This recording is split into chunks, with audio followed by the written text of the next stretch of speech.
Assalamualaikum warahmatullahi wabarakatuh. Saya Nur Aini, mahasiswa STAI Brebes, cabang Kedawon dari Prodi PAI semester 1.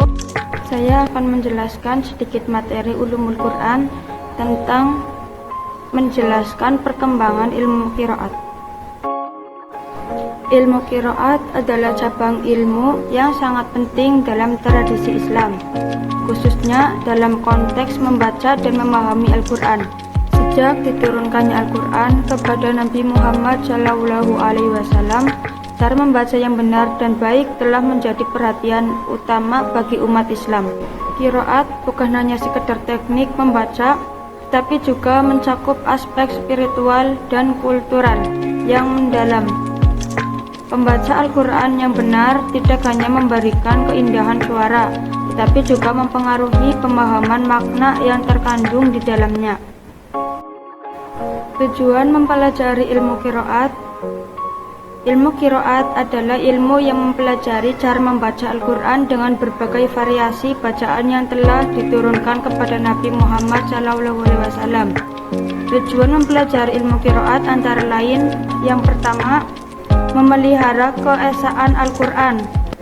Dengan mempelajari qiraat, kita dapat memastikan bahwa bacaan Al-Quran tetap sesuai dengan bacaan yang diajarkan oleh Nabi Muhammad dan diwariskan oleh para sahabat. Yang kedua, memperkarya pemahaman. Qiraat yang berbeda dapat memelihara nuansa dan makna tambahan pada ayat-ayat Al-Quran, sehingga membantu memperkarya pemahaman kita tentang isi Al-Quran. Yang ketiga, meningkatkan kualitas. Ibadah membaca Al-Quran dengan bacaan yang benar dan baik merupakan bagian dan ibadah. Dengan mempelajari qiraat, kita dapat memperbaiki dan meningkatkan kualitas bacaan Al-Quran kita. Adapun sejarah perkembangan ilmu qiraat.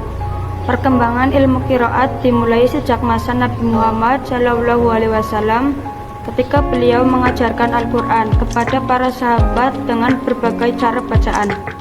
Setelah wafatnya Nabi Muhammad, para sahabat mulai menyebarkan bacaan ini ke berbagai wilayah.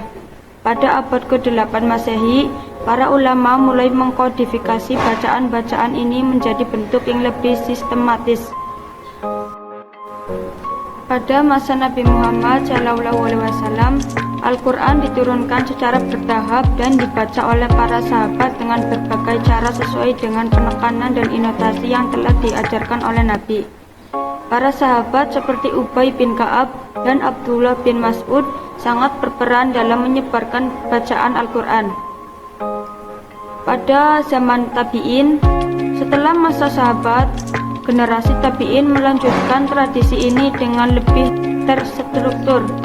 Mereka mulai mengumpulkan berbagai variasi bacaan yang ada dan menyebarkannya ke berbagai wilayah Islam seperti Irak, Syam, dan Mesir.